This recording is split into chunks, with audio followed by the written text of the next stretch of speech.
Hello everybody, welcome back to my YouTube channel, Hometown Chess Hero. Sorry about the lighting in here. Quite like it dark, I'm a bit of like a vampire, do you know what I mean? I had an interesting theory that I came up with last night. The Godfather films are partly based on the Nazis, because there's a character in it called Barzini, right? And he's like, he's like the main baddie, really. He's like, anyway, at some point they go, she sort of, be careful, Barzini, be careful, like it's going to be Barzini who approaches you or whatever. And it kind of reminded, because I was watching this film about the Nazis, this documentary, and it reminded me of the kind of political manoeuvring with Hitler when it was von Papen. I think it was obviously Hindenburg, that sort of thing. But also there's slight sort of like hints that maybe Puzo wrote into the screenplays of the two films, even the third film as well. Because, for example, okay, this might sound crazy, but the Sonny character, he gets shot, right? But he's in a car. It's a little bit like Richard Heydrich. He got shot. He was like one of the main architects of the final solution. And there's also a scene where the Michael Corleone character shoots two corrupt. It's just like one corrupt cop and the gangster Salozzo. There's a little bit like where Hitler basically takes these two Munich politicians hostage, and he doesn't shoot them, but he threatens them with a pistol. And then after that, he goes to prison. Shortly after that, because obviously they have this kind of fight later on in the streets with the army and Munich Putsch. So there's all this kind of stuff, and they do actually mention, and obviously in the second film you got the Senate trials, which are a little bit like the Nuremberg trials. And he also Clemenza mentions we should have stopped Hitler in Munich. So I think there are some kind of, obviously there's World War II references in there. And Italy was obviously an important player in World War II. So it's possible that Puzo, also the main baddie in the second film, is played by it's played by a famous actor, Lee Strasberg, but Herman Roth is Jewish, a Jewish character. So that's also interesting. So there's some parallels, and also obviously like in the second film, his house is on the lake, and obviously there's that famous scene from history, like the villa on the lake meeting where they decide the final solution. So there's all these kind of parallels, but again, it's probably just my craziness because I'm fascinated by history and so on. Anyway, I was waffling too much. So we're going to mention this guy called Rene Butler. Going to go through one of his games, and he plays for Kettering apparently versus Northants, or he's playing for Northants. I think he's playing for Kettering. He's playing against Richard Ellis. Now, when I surname Ellis, I think of Ruth Ellis. I think she was in one of the last people to be executed in the United Kingdom. Now, with all these people like Nigel Farage coming in, then we could get this again, couldn't we? I was thinking that actually when I was watching that Nazi thing, that it's very hard not to kind of execute the Nazis, really, given what they did. I don't really believe in capital punishment, but you have to basically go the whole way and say if you don't believe in capital punishment, then you don't believe in capital punishment. It doesn't matter if they're Nazis or whatever, but they killed millions of people. Some of them actually weren't executed, like Speer, the architect. Anyway, I'm waffling again. Let's have a look at this game. So you sent me this game. He said, like this is London system. Firstly, if you're going to get better, play C4, play main lines. Don't play London system if you're an amateur player. Play complicated positions, not positions where you're just playing by system. In my opinion. That's just my opinion. You want to go into complex main lines. That's how you get better at chess. You don't play by system. But okay, he's done this. That's fine. C6 looks wrong to me. I don't like C6. Feels why are you bothering to play C6? What was the name of Speer? Was it Albert Speer? He was the architect, right? He was in that also, obviously, he was portrayed in that film Downfall. And they show him pleading with the Führer to leave the bunker. You know, played, who was the Führer played by in that film? Bruno Ganz, who's sadly no longer with us. Great actor. Yeah, I would go c5 here because it feels like c6 a bit passive to me. I don't like that move. Bishop d6, I think, is one of the main lines as well.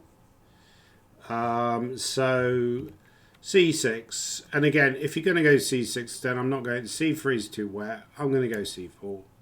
If you're not challenging the centre, c3 feels a bit wet. Okay, whatever, it is what it is. Again, you know, why bother to take? Why not go bishop d3? Because if you take, then yeah, I've got this strengthened centre. Well, Rene Butler won the 2024 minor championships in Hull.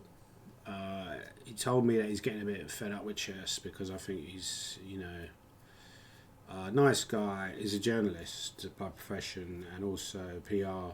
He works in PR. But he's getting a bit fed up with chess because there's so many juniors and doesn't seem to be making much progress. As I mentioned in the other video, the only way he can really is just to work incredibly hard. He's been playing a lot of golf, but obviously, realistically, you start golf in your 40s, you're not going to become one of the best players in the world. You just enjoy it and you just see how far you can get, right?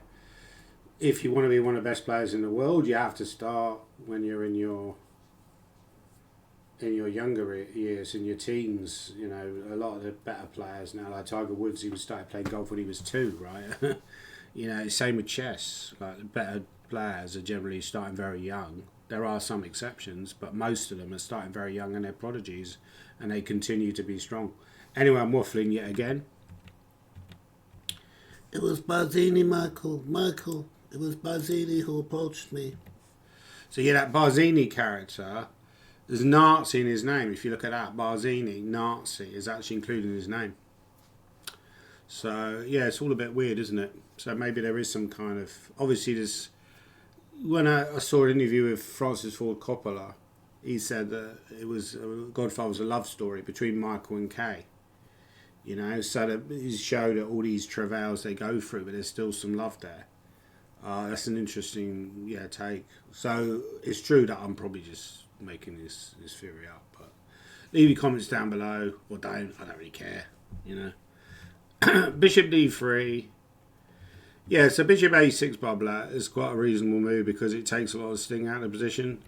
So this is why I would say that if you're going to exchange, you probably want to do it on your terms where you're forcing black to take and then you get a pawn, get more control over the centre. Yeah, this is all fine.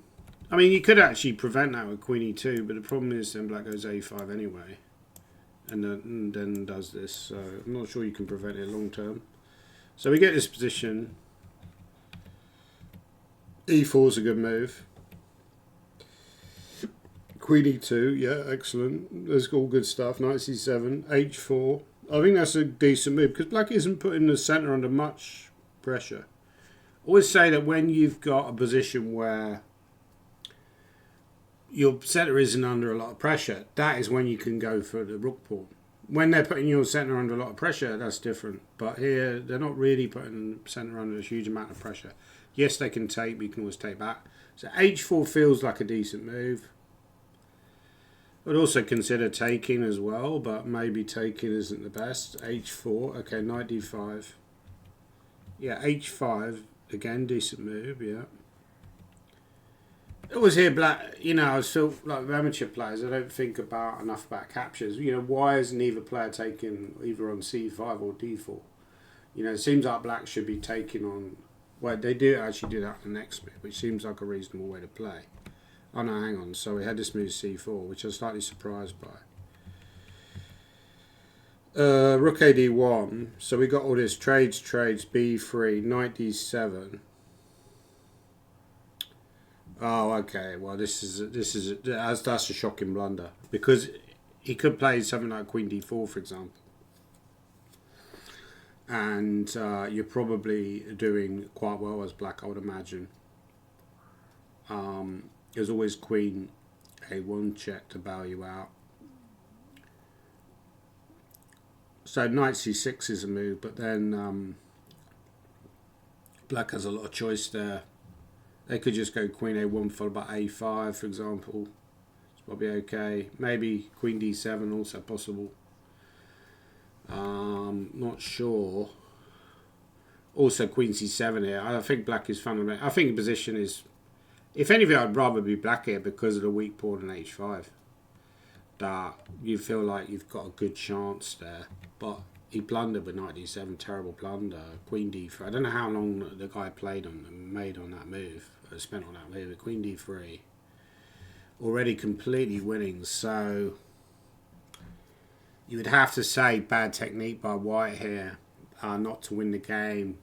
Something I noticed in Rene's games is he sometimes lets people off the hook. When I've seen him play online and stuff, that he doesn't. You got to stand on somebody's head when you're better.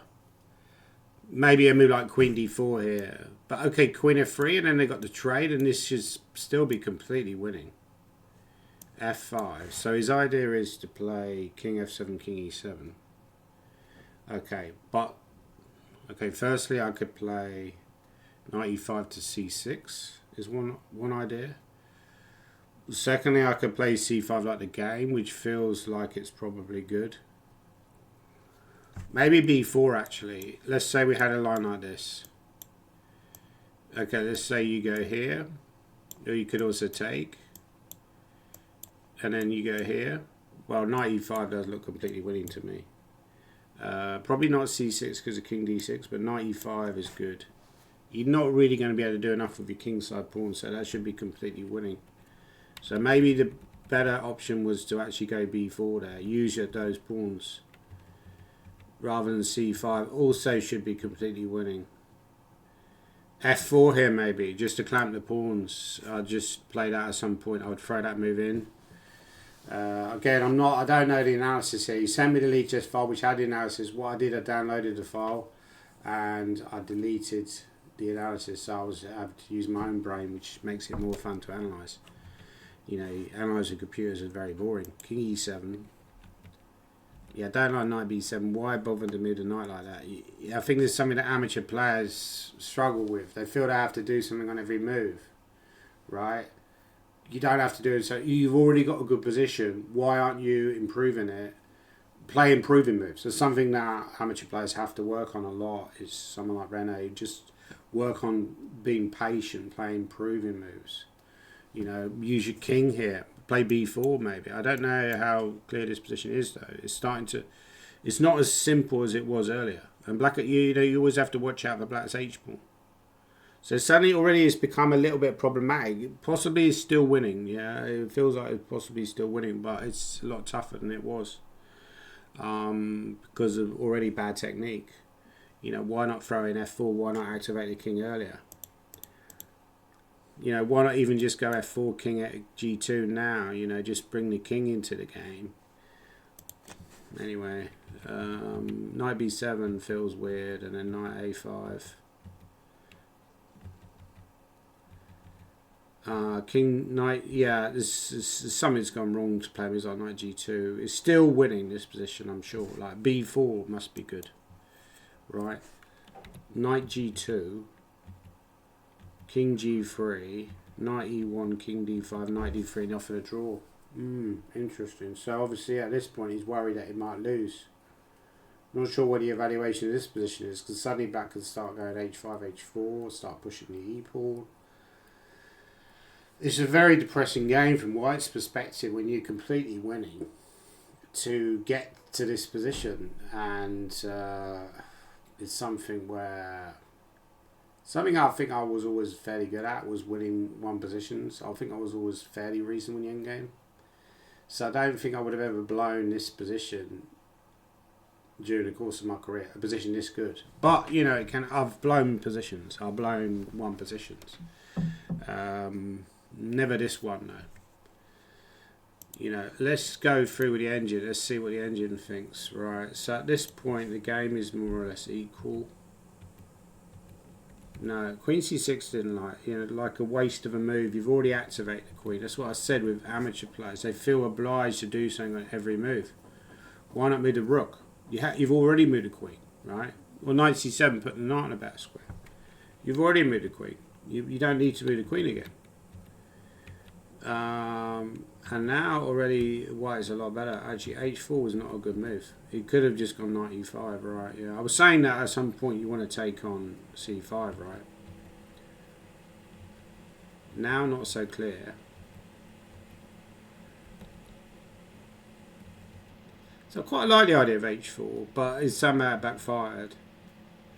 And all of a sudden black is doing well now. He didn't, yeah, again, just black's failure to activate the rooks could have cost him in this game. And then obviously horrible blunder, knight d7, leading to a totally lost position. Terrible on blunder, which loses for several. He should absolutely clean up here. Queen f3 is good enough. It's good enough. It's the best move. I might have kept the queens on and just, you know, but just, yeah, it's just like b4. Whatever, it's just a b4. And then just go here, and I think this is just really trivial, right? And you just sit on this position. I mean, how the hell are they ever going to do anything? Because they can never bring their king round. So you can just eventually, you're going to improve. It's not completely easy because, like, how do you get into the... I guess you just go king g2, f4, king h3, king h4, king h5 eventually. So it should be completely over. So that was like maybe the first very easy, simple missed win. c5 still winning, but not the best. He didn't like having a knight on c5, so you kind of... That's why I said, like, maybe bring the king. a4 don't like, yeah, a4. What about something like f4? Still good, yeah.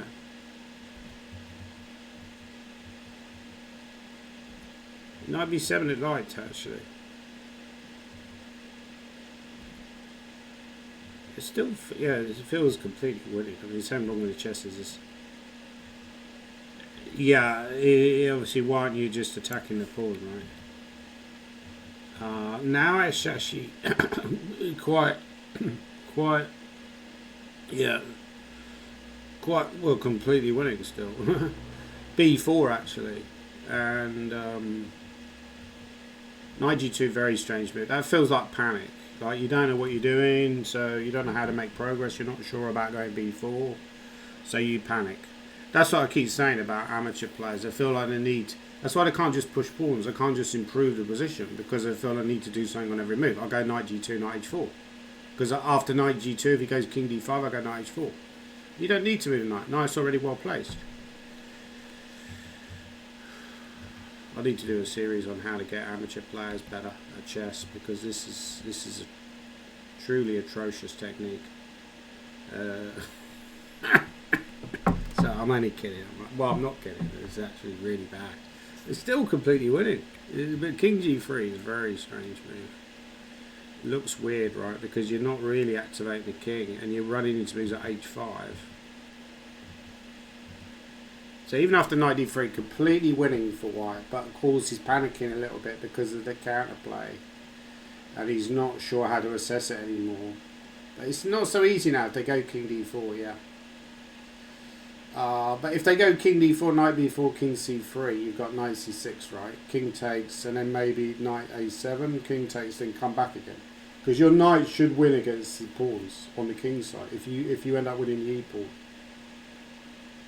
I had a similar ending in game against David Howe once. I lost. Yeah, so let's say, for example, this line where they're trying to wipe out your pawns. You're going to win this position because you come back with knight c6. And then knight e5, and it's winning because you get knight f7, and you've still got the f pawn. Right, it's so important. If you didn't have the f pawn, it's a draw, but with the f pawn, it's winning. And then no simple way for them to. Like you'd be worried they go king b5, king c4, king d3, e3, but somehow it's not going to quite work because you'll get knight f7, knight e6, knight f5 before they do that, and then eventually they'll run out of useful moves. So just to show, even without the engine, I should probably be able to work out even without the engine. Like let's say here, so you're concerned that they're going to go here at e3 and exchange off your. Well, you can't lose at least. But you know, you want something more than just allowing that. So you go, let's say you go, I don't know, knight g4 is probably, knight f5 feels like a good place to start, right? Let's say they come in here. So their idea is you can't move the king because of king f2.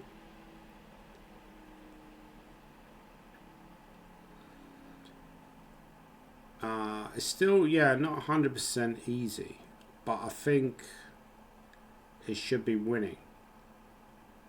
How do you actually win this? Because how do you? Yeah, it's simple for computer, but for a human player, I think I'd work it out over the board. But I must admit, for a human player, even this position wouldn't be completely trivial by any means. You could go king g2 here, for example, but then they go king e1. No, they can't go king e1 because of knight g3. So let's say you went here, and then they'd have to go here. Only move, possibly. But then you start making progress. Then you go here. So it's all about patience. Now they have to give way. If they go to d1, you go knight g3. They g4 doesn't really change anything. It's just g4, knight e3, and then you take on g4, and you're always covering that square. So they'd have to go here, and then you keep making progress in king e1 again. G4 just the g4 is possible now because knight e3 does g3, but in fact that was even possible in the last move, right? Let's say they went here. You can't go. You can go there, but then they go g3, right? And I'm not sure if that's winning because let's say you went knight c4. They go king c3. Say take on g3, take on c4. That should be a draw, right? King e2, king d4. Yeah. So you still have to be slightly tricky, slightly careful here. Like, how do you win this position? But I think maybe just come back. Yeah, it's not. Yeah, now you're ready. You will go knight e3 and take on g4 because I know g3 never works because you just take. So let's say they come here. Sorry, instead of g4, let's say they come here. And you go here. And I must admit, if you're getting short of time, which I probably that was like a blitz finish at the end there, then you know you're going to be panicking a little bit, and it'd be very tough to work this out. You know, certainly with no time, right? So let's say, okay, now they've got to give way, yeah? Now they've got to give way, and you're just going to come up the board and you're going to win the game, right? Because now you can take the pawn. Like, they're going to run out of useful moves eventually. So they're going to lose both pawns. They should lose both pawns now. And it should be fairly trivial. I mean, you can even sack the knight now. Win that way. Or go king e4. Whichever one you want, it's also winning. So that's fairly trivial eventually. But yeah, from that starting position, obviously those moves didn't happen because he offered a draw. So I think there's a couple of mistakes that he could improve on from that game. Firstly, he needs to work on his improving moves. You know, and both players as well, because both players are guilty of that. They're trying to do too much in every position and moving pieces they've already moved before. They're trying to do too much on every position. There's not enough improving moves there. There's not enough patience. There's not enough playing by position. And also, I would say, from a practical point of view, at the end, you just play on every position. So that's a couple of pieces of advice. Play on every position. Yes, you messed it up, but you still got, you know, when you see the top players, they'll just carry on. Doesn't matter if they messed it up, but I understand that because psychologically, when I play players of similar level to me, if I'm playing a much weaker player, I'll try and play on any position. But when I'm playing against players of similar level to me, I'm like going to be panicking a little bit, and the fact that they've turned the position round, so I'll quite possibly bang out the draw myself. So. Yeah, but anyway, and the other piece of advice I would say, play main lines, you know, don't play this London system because you're just going to get better that way. So I think overall there's some promise there in Rene's chess. But he needs to build on the weaknesses. He's got those weaknesses there that he needs to work on. And he can become a better player. And it's not necessarily about becoming world champion or becoming like a grandmaster or whatever. It's more about the level that you aspire to and making those little improvements so you can get to a better level. And hopefully that's what Rene can do, because you know he's a nice guy. He's a big fan of Sadiq Khan. He's always posting about that guy. A great golfer. So yeah, yeah, it's all good. Anyway, leave your comments down below. Please like and subscribe. Blah blah blah. And thanks again to Rene. If you got any games that you want me to play through on this channel, I'll leave my email down below so that you can contact me, send me your games, and I can go through your games on this channel and feature some amateur and talk about amateur mistakes. So that's what it's all about. I'm trying to help you to improve your chess, because your chess, let's be honest, is absolutely crap. It's rubbish. So we need to get you better, guys. We need to get you better. Get you to 2800 on knee chess, like me, smug old me. I'm not quite at Magnus level, but I'm higher than most people, right? So that's all good. But yeah, what do you think about my theory about the Godfather Part 2? That obviously it was based around the Second World War anyway. I think a lot of the mafia stuff. I know the mafia actually helped the war effort in New York during the during the Second World War. I know that for a fact. I think there were people like Legsky or people like that involved. Anyway, I think that was the character that Herman Roth was based on, Legsky. Was it Legsky or something like that? There were all these kind of like old school gangsters, right? And there was 5 New York families: a Bonanno family. There was the I read an interesting story about it was a Joseph Bonanno, right? The Massino family. Joseph Massino, actually, he was like called the last Godfather, and he was obviously had the famous guy Teflon Don, right? What was his name? I forgot his name now. Teflon Don, you know, the guy who ended up dying in prison of cancer, but he was a famous gangster back in the day, mafia guy. I forget his name now. It's terrible. I forget his name. But this is guy Joseph Massino that was the last Godfather, and he was he actually turned. He was like a turncoat. So he basically turned. It was an interesting story. So they told him, you know, he was actually the highest ranking person at the time. He was actually a don to turn informant, because they threatened him, you know, life imprisonment or whatever, or, you know, it's basically. Anyway, leave your comments down below. Thank you for watching the video.